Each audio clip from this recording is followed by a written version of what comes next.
Black people. ODD got something to say. So listen. Be like Colin Kaepernick and take a knee real quick. I understand that many of you are upset, sad, perturbed, confused, all other kind of big words about the recent loss that the Marvel Netflix family has suffered. I ain't talking about the Iron Fist because like 9 people watched that show, and of those 9, 2 people liked it, and not one of the 2 people who liked it. That's nothing. Whatever. That show's balls. But Luke Cage, everybody's bald chocolate coffee grabbing some bitch. He saved his last city. Like Harlem's gonna need a new hero in that whole thing. They pulled the plug on your boy. The show got gingerfied. Just like Harlem, baby. Yep. The last black resident of Harlem was just kicked out. Yep. And a lot of y'all are probably like, why would they do that? It's such a great show. Blah, blah, blah, blah, blah, blah, blah. And I'm here to tell you, there's more to it than, well, they just don't want black people to have nothing. So if you have that one Hotep cousin or some shit about to give you fucking bean pies and fucking Nation of Islam pamphlets and all this other bullshit, about to get all super Afrocentric on you, tell them to pump their brakes a little bit. Because there are actually a couple of good reasons why Luke Cage was canned. One of those first reasons just comes from lack of consistent source material. Like, you look at all of the Netflix defenders, right? You got your little Daredevil, the crown jewel. You got Rookie of the Year, the Punisher. You got Why Is This Still a Show? Jessica Jones. And you had the Heroes for Hire, who are now looking for new employment because they ain't got no jobs. Yep. Of those characters, you could argue that Daredevil and the Punisher have the longer list of rogues, which is weird because the Punisher tends to put many of the people in his rogues gallery in the fucking dirt. One way or the other. Yep. Whereas Daredevil is all about justice and locking them up and just putting them through the system, even if they find some way to skirt it. To that effect, and to that degree, Daredevil will have the more robust list of rogues. Like Bullseye is showing up in this season. That just started this weekend. Like, it dropped Friday. Oh, the show dropped Friday? Yeah, it's Daredevil 3 is live. Oh, I didn't know that. Few people did. Probably still in denial about Luke Cage getting canceled. People are gonna like protest, they're gonna not watch Daredevil out of protest. I'm for Luke Cage because he's black. I'm not gonna watch no white hero. Ain't been about that. Luke Cage just ain't got enough bad guys to build a consistent series around. Like, and of the bad guys that they use so far, Serpent Society members Cottonmouth, Diamondback, and the Bushmaster. Those are all names of snakes. In case y'all were wondering. Sure, they don't know that, man. They don't know that. They know it now because I just fucking told them. But either way, very little is known about those characters, and some liberties were taken on the show to portray them as differently as you would have seen them in their comic book portrayals. And I guess they did that to work into their vision of the script for the series. And there's some whispers and murmurs that, head writer, was it Chio Hodari Coker or whatever? I think that's his name. And like the other writers on the show, there was some stuff going on and they couldn't figure out a direction for the 3rd season. Of course, Marvel, specifically, and Disney in general, would have wanted a 3rd season. They see the numbers, they get the reception, they know people like this shit, but at the same time, if you can't put out a good story, what's the point? So a lot of scripts were in development. Hell, I think the Sam Raimi effect was going on. This is me going off on a personal, not a rant, but this is my take, this is my spin on it.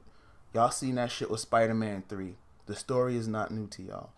Sam Raimi was quietly building up his Sinister Six joint. Sony was like, okay, we got number 3 coming out. We gotta have Venom in this movie, dog. Sam Raimi was like, I don't want to put Venom in my movie. I'm not writing my movie with Venom in mind. Sony was like, we hear that, we appreciate you, but we want Venom in this movie, motherfucker. Make it happen. Sam Raimi is like, what you not gonna do? Just tell me how to do my motherfucking movie. And Sony claps back. What you not gonna do is tell us how to spend our fucking money. We want Venom. We gonna get Venom. Sam Raimi's like, oh, alright, bitch. You want Venom? Get this. You'll get your fucking Venom. You get the fucking movie. But you won't get me after this third one. Tobey Maguire's like, whoa, ho, ho, ho, ho, ho. I go where he going. And then Kirsten Dunst is like that too, but nobody cared. I got a voice. He said, shut up. This ain't bringing on. Take your ass back to Jumanji. Small soldiers. That was a fun movie though. Tommy Lee Jones. Either way. And like Phil Hartman's last on-screen role. Gorgonzola's. But either way, I call it the Spider-Man 3 effect. I wouldn't be surprised if things are leaked that was going on with Luke Cage. Like Disney in their whole kind of gentler diversity and inclusion kind of era, your social justice Disney was probably like, maybe we could like add some more white people into the show or whatever it is that Disney thinks people would like to see in a Luke Cage story. Maybe the stuff that they were pitching differed from what the writers wanted to do for part 3. It only takes a little bit. It only takes a little nudge on the steering wheel to knock stuff off course, folks. The drivers in the audience know what I'm talking about. Hands on the wheel, 10 to 2, all times, bitches. And that may have been the reason why Luke Cage was not, like, Luke Cage 3 was not going to happen. Because like, you got too many fucking hands in a cookie jar, too many cooks in the kitchen, and nobody can agree on what dish they wanted to make. That's one idea. The other idea is Disney's trying to do their own streaming shit. Disney wants to do their own little in-house Netflix.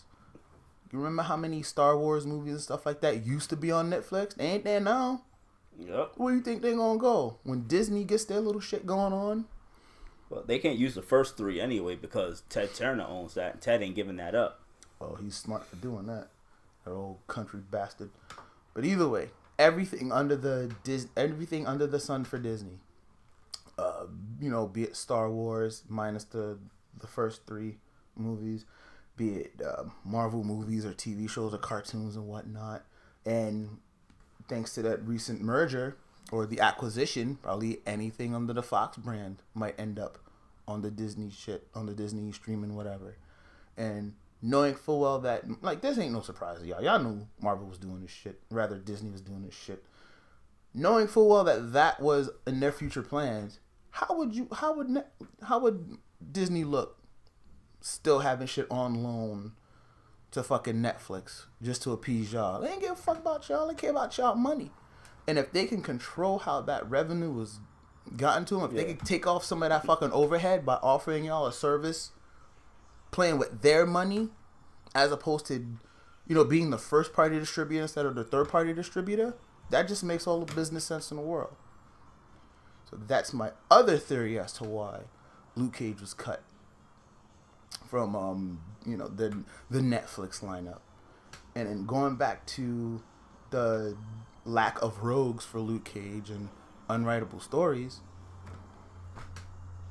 and this is something that I've been saying about comics for a long time, there may not be that many people out there with enough knowledge on Luke Cage's history to give you an authentic spin on that character out there in the wild to write these stories.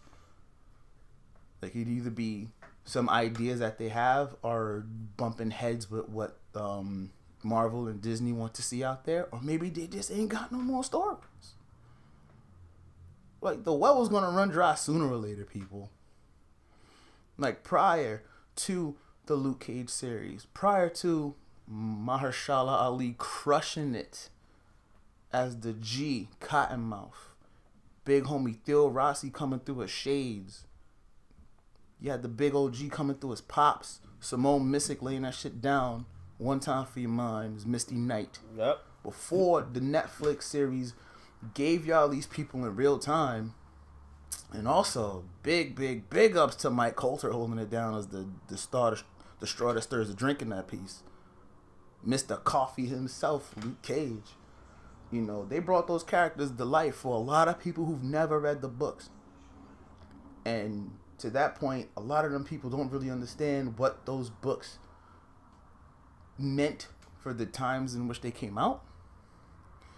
And a lot of that was seen, at least that aspect of the comic book impact was seen on the show. It was like a lot of, like, Luke Cage first hit. Everybody's like, I can't put my finger on it, but this feels like something that I needed to see at the time that we're in right now. And that was the impact of season 1. Season 2, the impact wasn't there, but it was like getting reacquainted with familiar faces. Then the way it ended was good. The way it ended, it was open to more. You could have had some of the heroes from Hell's Kitchen trying to stop Luke Cage. Like, Luke Cage is power hungry. You could reverse the whole Shadowland story. Yes, so instead of it being Daredevil, it could have been Luke Cage as a villain. That was something that I was looking for too, and like to see Luke Cage and Kingpin bump heads. Yep.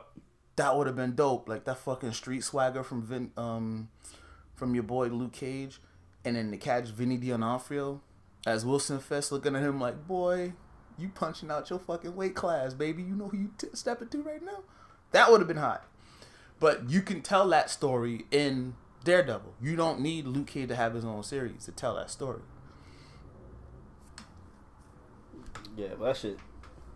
So don't worry about it, kids. Don't cry. Dry your eyes. Here comes Daredevil with a cute little surprise. Yeah. Got it. That was a slick Rick one for you guys. Y'all too young for that. But now we won't see any good hip hop performances now. I missed that. That's Cool. what I'm gonna miss. That was cool. And the soundtracks. I got the soundtracks to both those fucking seasons, man. Them songs. It was like, to look at it as like call it like a neo-western, like a neo-blaxploitation western almost. Yep. And that, especially the first season, that was a western. He came in there as a man with no name, saving the village. Hashtag new sheriff in town. Then you had like a little changing of the guard when Cottonmouth and when Mariah killed Cottonmouth and all that other stuff. Then you always had Shades in her ear. And then like in season 2, I loved how Shades ended up becoming the voice of reason. Like everybody else was just way in over their fucking heads. Eventually Shades got in over his head too. But to a point, he wanted to keep shit civil. He understood that there was rules to this. And then when he just saw everybody getting in over their head, he was like, all right, a new play needs to happen. And like there was like that void that was just created when Mariah killed Cottonmouth.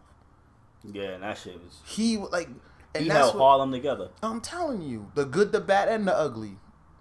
Like his was the hand that was on the faucet that kept shit on an even flow. He was cool with the Spanish. Spanish wasn't going crazy when that. And I'm sure like he probably even kept Kingpin out of fucking Harlem.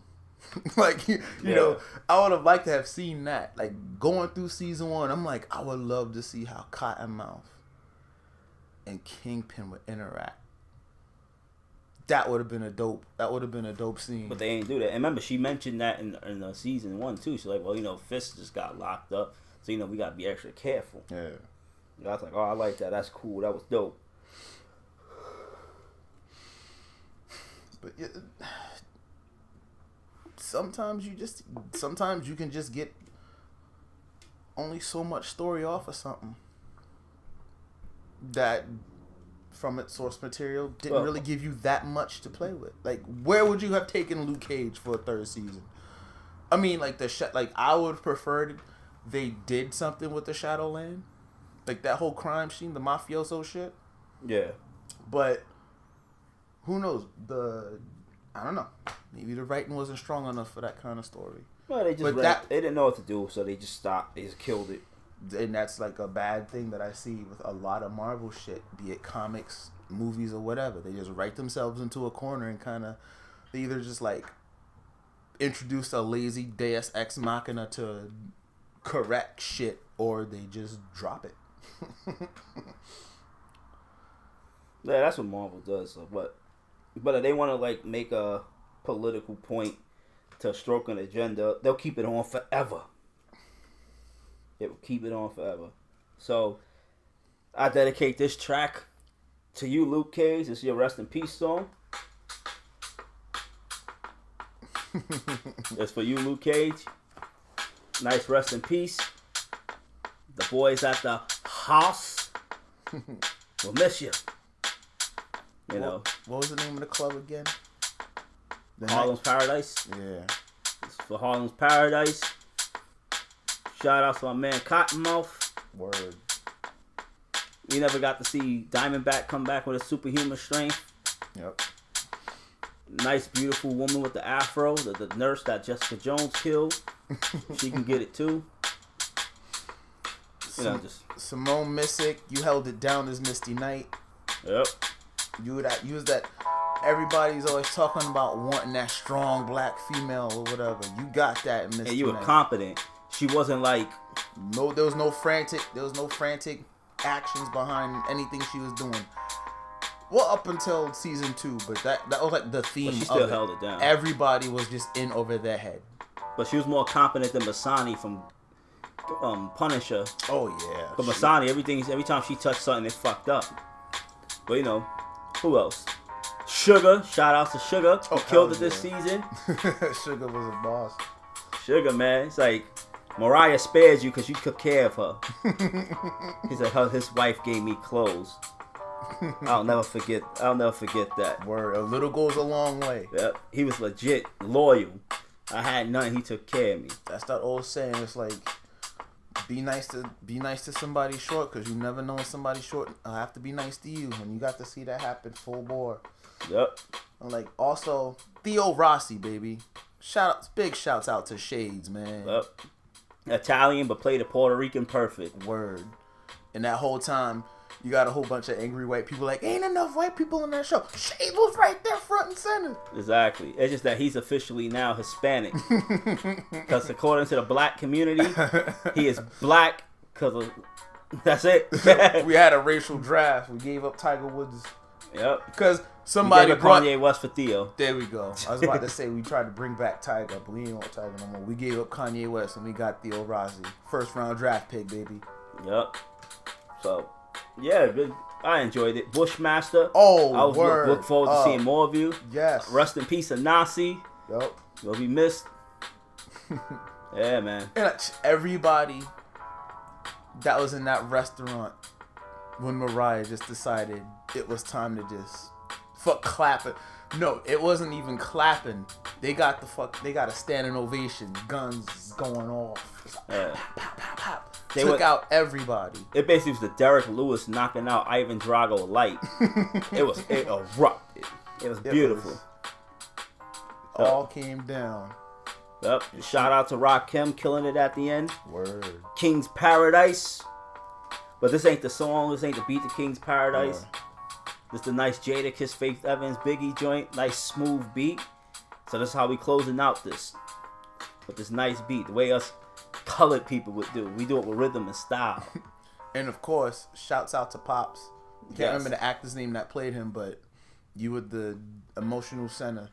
Like, Switzerland was real. Like, you gave that world a place where it's like nothing happening over here but business and good times. And Little Man kept it going. Hell, oh man, shouts out to him too. Yup. That's it. That's right here. This place is Switzerland. I'm like, woo. He's like, if you agree to what you about to do, you ain't welcome here no more. He let him know, like, I'll give you a cut, but that's it. Yep. This place here is Switzerland. Like, he called him Luke Trump, man. Luke Corleone, man. So we're gonna end this episode the same way Luke Cage should have ended, with that door closing, the Godfather scene. Tell her to go home. Tell her to go home.